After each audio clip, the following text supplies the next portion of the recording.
And we welcome you to Dodger Poke Report. You know, as the trade deadline comes up at the end of July, one of the hot button topics for all the teams and the organizations like the Dodgers that feel like they have a chance to win the World Series is, do we have enough in-house already on all of our rosters and in our system and organization to win the World Series? Or do we need to go out and make a blockbuster, or not necessarily a blockbuster, or do we just need to go get somebody that can shore up a position or two? So today, what we're going to cover is all of the relief pitchers in the Dodgers organization and whether or not the Dodgers have enough in that category and at that position and in that role, or do the Dodgers need to go out and make a trade? So I'm going to show you video of all of the relief pitchers that I think are the imminent guys that could come up from Oklahoma City and or Tulsa and fill a gap and fill a void this year for the Dodgers. And I'm going to let you make up your mind whether you think the Dodgers need to go out and make a trade or whether they have enough as it is. So let's not waste any time. Let's get to it, and let's talk about all the relief pitchers in the Dodgers organization. You're looking at video of four-time All-Star Dellin Betances, who the Dodgers picked up last winter via free agency. He's just now getting his feet underneath him. He's been dealing with injury all year. He just got activated on June 22nd, so his breaking ball is getting tighter and tighter and tighter each time he goes out. He has the four seam up in the zone. He likes to hit that four slot. There's that slider in on a lefty. Very good, tight sliding pitch. So that's a good pitch for him. You see it again to a lefty. So Betances is the first guy I wanted to talk about, obviously, because he brings a lot of major league experience. He's a four-time All-Star. He now has 6 appearances with Oklahoma City. Do not look at the ERA. Do not look at any of that, because like I said, there's that four-slot fastball to the glove side, low and away, corner to right-handers. There's the slider to that same corner that he tunnels off of each other. So don't use his numbers right now as a barometer, because, like I said, he's just getting his feet underneath him. He just got activated on June 22nd. The fastball you're seeing here is in the 92, 93 range. You're seeing the good breaking stuff that is starting to look a lot better. So I think as Betances puts one performance after another, he's going to continue to have more consistent off-speed stuff. And so I think he's a real player to help the Dodgers in the pen. I don't think he'll be a closer or anything like that, but I do think he could certainly be a late inning setup guy, a middle inning eater for the Dodgers that could then bump somebody like Evan Phillips back a little bit to more of the late inning leverage part of the game. So Dellin Betances, I was actually in the stands about 20 feet away from his first performance, and I got to see him with my own eyes, and he is very smooth with the way he delivers the baseball. So I wanted to go over Dellin Betances and talk about him as one of the possibilities for the Dodgers to bring up to the big club to help the bullpen situation coming down the stretch to help win a World Series. This is video of 6'7" Mark Washington, and he started in Double-A Tulsa, so that'd be quite a leap to start in Double-A and then finish your year helping the Dodgers in the playoffs and maybe in the World Series. But trust me, Mark Washington has pitched so good in the last couple of years, it would not be a surprise. It certainly is plausible that if he was given the chance to help the big Dodgers, he would perform like he has. There's a great catch by James Outman. He would perform the way that he has the last 2 years with the Dodgers, and that is just absolutely fantastic. His ERA this year is 1.78. He has a whip of 0.92. And what I want you to see with 2 outs coming up here in a minute, watch the strike 3 changeup, and then the next pitch after that, the slider that he throws after that. We'll get to it here in a minute. It is very, very, very impressive. There's a fastball up in the zone, and then he is going to throw the changeup down in the zone for the swing and miss strikeout right there. There's the changeup, and the hitter is just like, wow, that was quite a pitch. And then there's the slider that I wanted you to see. 2 very, very good secondary pitches. Mark Washington is a very good pitcher. He gets really good reach, and he's a fastball at 95, 96. He gets a lot of vertical drop because he releases the ball so high, being so tall at 6'7". So this young man, Mark Washington, could help the bullpen for the Dodgers if they wanted to fast track him and bring him up. This is left-handed pitcher Justin Bruhl from Petaluma, California. He has certainly been on the frequent flyer plan this year. As Mitch White last year and Andre Jackson to an extent. This year it is Justin Bruhl. So far he has been optioned 3 times in 2022, but he's been really good with Los Angeles and both with AAA Oklahoma City. With OKC, he has a 2.25 ERA. He hasn't allowed a run in his last 7 outings.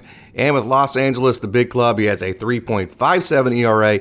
And his whip with Los Angeles is just 1 .13. So anytime you have a walks and hits per inning that is low like that, you are definitely a great candidate to get some innings in the middle of a game, even towards the later end of the game. The Oklahoma City Dodgers, you can see it's the 8th inning here.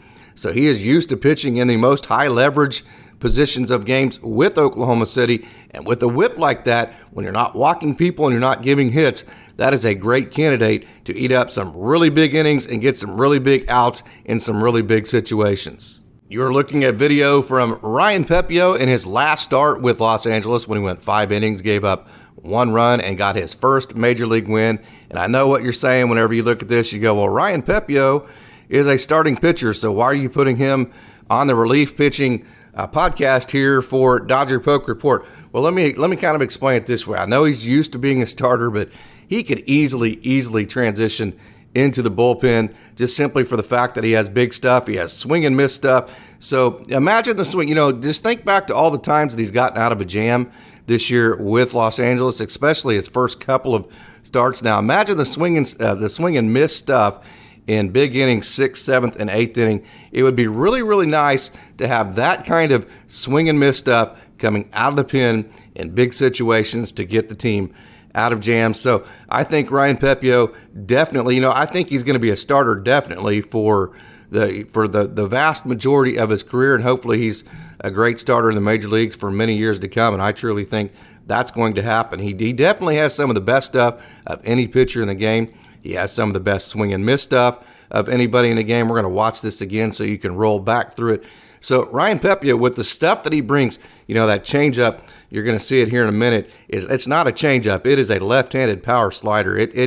It's not tumbling and fading. It is breaking, and it is just a devastating pitch. So I think if you bring him in with his stuff, with the changeup he brings, with the slider, with the fastball he brings, the swing and miss stuff he has, I think he's the perfect candidate for a short-term scenario late down the stretch of this season in the playoffs, where he comes in the later innings, middle innings, gets the team out of jams. There's that left-handed power slider that I like to call it that way instead of a changeup because it moves that much. So I think Ryan Pepio is definitely a big-time candidate to come in and get some big-time outs out of the bullpen using that swing and miss stuff that he brings. This is the big right-hander Jon DePlante, who came to the Dodgers this last year in the Rule 5 draft. The Dodgers drafted him in the minor league Rule 5 draft. He has had a very good year in Oklahoma City. The AAA Oklahoma City Dodgers have actually recently moved him to a starting role, of which he has looked very good because he has very good stuff. He's working on a changeup, or at least not working on it. He has a changeup. He's working on trusting it more. There's the changeup that faded out of the strike zone. There's another really good changeup. And he says, this changeup is probably his long-term best secondary pitch. Right now, his curveball is very good. His fastball's 92 to 94. Although he's in a starting role right now, I could easily see him come in middle innings and give you maybe even a piggyback start or an open or something like that. Give you 2, 3, 4 innings, maybe one time through the lineup. If the matchups are right, go a little bit further than that. So Jon DePlante is a young man with major league experience. He is very talented. He's very confident. He's been fighting injury, especially last year, and he's finally healthy. And you can definitely tell every time he goes out and he gets further and further away. I'm going to roll that again. And he gets further and further away from his injury situations from a year ago. He just gets more and more confident. So I think Jon DePlante is a candidate to come up to the Dodgers and at least get a chance to help the bullpen. This is video of big Guillermo Zuniga, who leads AA Tulsa in saves. He consistently hits 100 miles an hour. He has the big slider. There's the big slider. I like to say, hey, don't be emotional, but do pitch with emotions. He has the art of that down. There is the big fastball that has the carry down in the zone, the four seam. There is the big slider. So Guillermo Zuniga, he's still in AA, so it would be a stretch to say, hey, we're going to jump, much like Mark Washington did. Zuniga's still in AA. It'd be a stretch to say, hey, you're going to take a guy in AA right now, move him all the way up to the major leagues, put him on the 40-man roster, and then put him in big situations in the playoffs. I know that would be a big stretch, but this young man leads Tulsa in saves. He has big stuff. He has the big fastball, very Bruzdar Gratterall-ish with the type of fastball that he brings and the slider. And so I think this is a young man that I mean, if you need, he certainly has all of the metrics. He has the big fastball. He has the big slider. He could come in and be a guy that if you put on the roster, he could get you through a lineup maybe once or maybe just 3 outs if you needed. So big Guillermo Zuniga. This is Aaron Oceanbine, and much like Mark Washington, he was just recently moved up to AAA. Not going to sugarcoat it.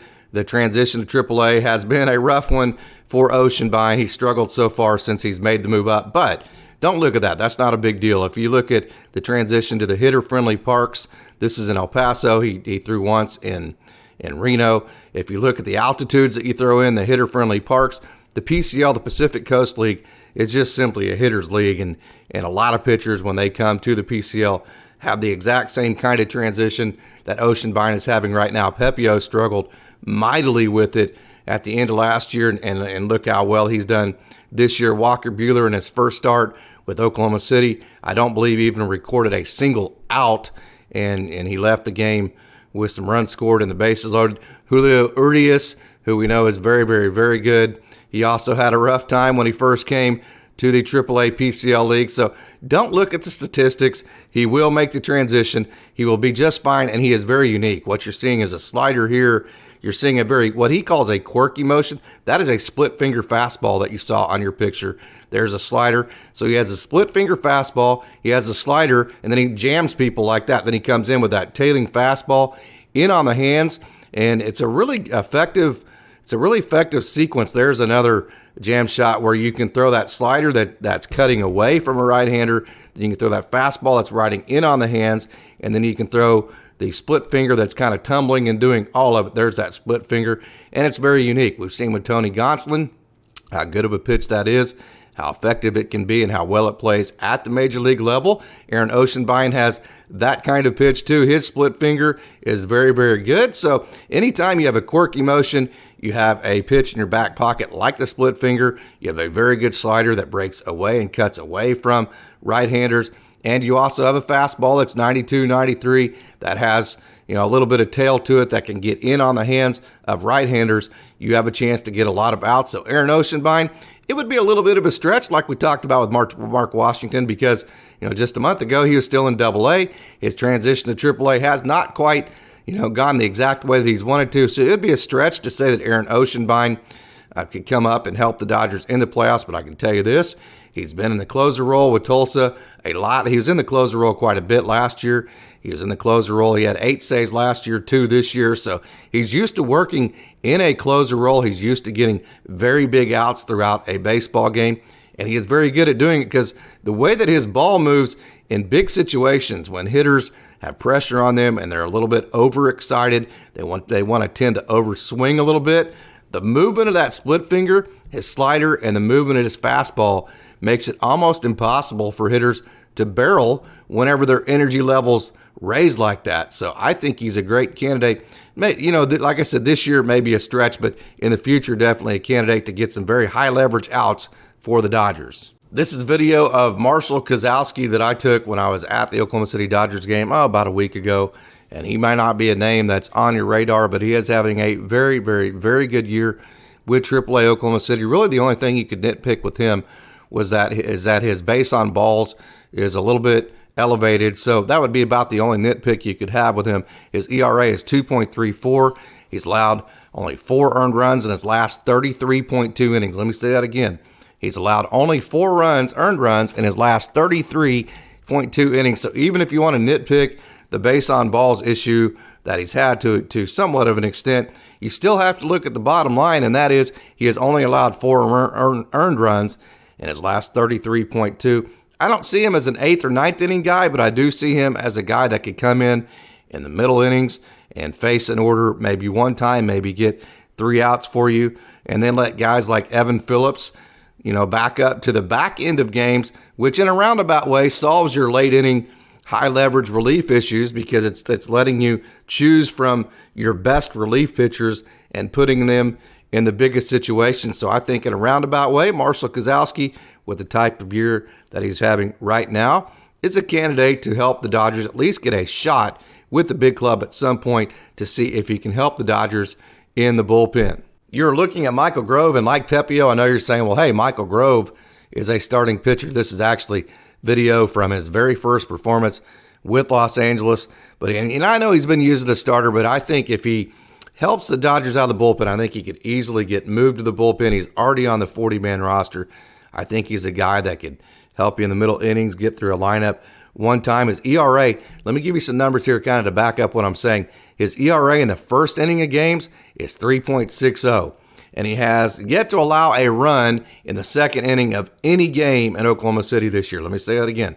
His ERA in the first inning of games with Oklahoma City is 3.60, and he's yet to allow a run in any second inning of any game in Oklahoma City this year. So you bring him in, you let him face 6 through 9, and as he's shown, he can provide a scoreless bridge in that situation, get you into maybe your closer or get you into your late relief, high leverage guys. Again, that gives rooms for guys, your better, your more experienced guys to move to the back end of the game, so they're getting the most high leverage outs. So in a roundabout way, kind of like we talked about with Marshall Kazowski, that could help your late inning, high leverage relief bullpen issues. This is a video of Mitch White, who has been very good both with Los Angeles and then he was just wipeout dominant in his couple of performances with Oklahoma City. I ripped this video when he was with Oklahoma City. He's been a starter, but, like some of the other guys, Pepio Grove, we've talked about, I think there's a big curveball. I think he's a perfect candidate to be a middle inning relief guy, maybe even the Dodgers like to call it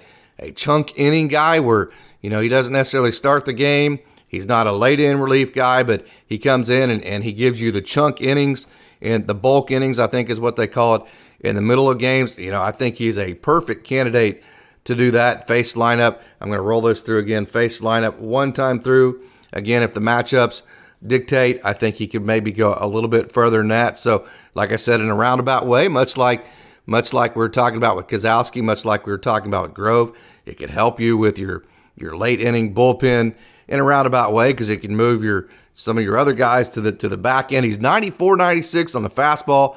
Very good slider. We saw his breaking ball here just a minute ago. So that, to me, in my opinion, perfectly sets up to be a 2-3 inning middle relief guy. For example, his ERA in the first and second inning of games is 2.57 and 1.29, which means when he's facing the order for the first time, he's very good. And, but when he's facing the bottom of the order for the first time, he is absolutely great. So that kind of tells you, if he goes one time through a lineup, he could be very good. And when he goes one time through a lineup with the bottom of the order, he could be just absolutely just shut down. You're not going to score off of him.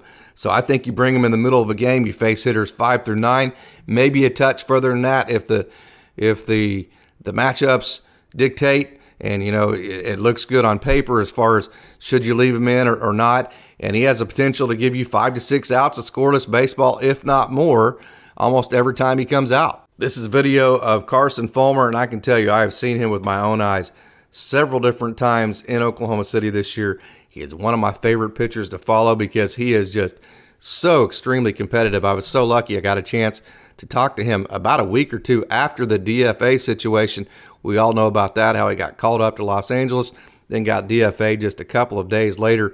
And I was so impressed talking to him and just watching him in the ninth inning of games. I think the transition to being a ninth inning type, 8th, 9th inning guy, a closer, was perfect for him because he is so competitive. I think it brings out the competitive energy that he needed to rekindle the fire to his career, and it has absolutely worked in Oklahoma City this year. He has been very, very, very good. In fact, he's been one of the best pitchers in all the minor leagues, kind of like Mark Washington. He's posted a 1.60 ERA. His whip is just 1.10. He also has 7 saves, and he's worked, like I said, in the back end of Oklahoma City games, as the 7 saves will tell you, all year long. So Carson Fulmer, I think he is candidate number 1 to come in. If you're saying, well, who do the Dodgers have in the system to come in and get the 8th inning outs, get the 9th inning outs? I think you're looking at him. I think this is the guy, the first guy that you bring up. I think he gets first chance at it. I think his competitive energy, I think his curveball, I think the changeup. Look at that big curveball. I think his competitiveness, I think his confidence, his experience, and just the way that he handles himself. He is he fits the Dodgers culture. I think he's it. I think he's the number 1. Look at that breaking ball that just falls off the table. I think he's the guy that you bring in. There's a little slider looking pitch. And you see what he can do. and you give him a really good audition to see if he can give you late inning, high leverage outs at the major league level. I am certain he can. I'm convinced of it, and I'm excited to see what happens here in the next month or two with Carson Fulmer. You're looking at video of Garrett Clevenger, and in my opinion, Garrett Clevenger doesn't have a whole lot left to prove in AAA. He's put up zeros in 6 of his last 8 outings. He's put up zeros in 14 of his last 17. And as you'll see in this video, his back foot slider is very good. His velo is good. And I'm telling you, I've seen him in person. When he gives up runs, there's some good velo to that fastball. When he gives up runs, he absolutely hates it. I know that sounds obvious. Well, no pitcher likes to give up runs. I've seen him in person, though, and I can tell you when he gives up runs, it is a motivating factor to him, unlike most guys. I mean, it makes him so angry that he becomes so motivated, and it makes him a better pitcher, and it's fun to watch. So Clevenger has 21.1 major league innings, so he's at least gotten his feet wet at the major league level, and in my opinion, he is ready for his next shot to see what he can do at the major league level, and I think he can help the bullpen for the Dodgers down the stretch. He has been that good this year. Some of your more long shot candidates that are already in Oklahoma City, so they're just one step away from Los Angeles, would be Yadier Alvarez, Bo Burrows. He's been a starter all year, but he could easily be moved to the pen. Dakota Chalmers, who just recently started getting more action with Oklahoma City, Robbie Erlin, Sam Gaviglio, Justin Hagenman, Andre Jackson, and Daniel Zamora. So those are your long shot guys that are already in Oklahoma City. But if you go down to the Tulsa, the AA Tulsa team, they have a lot of power arms. Tulsa leads the league in average velocity with their pitchers at 94.4 miles an hour. I think a guy like Clayton Beeter, who has been in a starting role, would be suited perfectly in the situation where he comes in. He has the big breaking ball, the big slider, the big fastball. And I think if you come in and you said, hey, get us 3 outs or maybe one time through the lineup, I think Clayton Beeter with his power stuff would be very good in that role. I think obviously Bobby Miller would be fantastic in that role as well with the 100, 101, 102 mile an hour fastball. And I saw his last outing, and he's really been working hard on landing his secondary pitches in the strike zone. If you go back to his last very good 6-inning performance where he did not give up a run, he was landing all of his secondaries on that night, so he's getting a lot better each and every time he goes out at landing his secondary. So I think Bobby Miller is, and then anytime you're talking about guys that are still in AA, I get it, they're long shots. I'm just talking about, hey, what are all of the options? And if you're going to, just look at some of the long shots, here are the AA guys that you would look at. So we talked about Clayton Beeter, Bobby Miller, and then Gavin Stone. Gavin Stone in college worked as the closer. He worked as the Friday night starter. He threw a no-hitter at UCA, his last performance in 2020 before the season shut down. I have seen him with my own eyes. He is just a ridiculously fantastic pitcher, and he could help the Dodgers in whatever role they needed.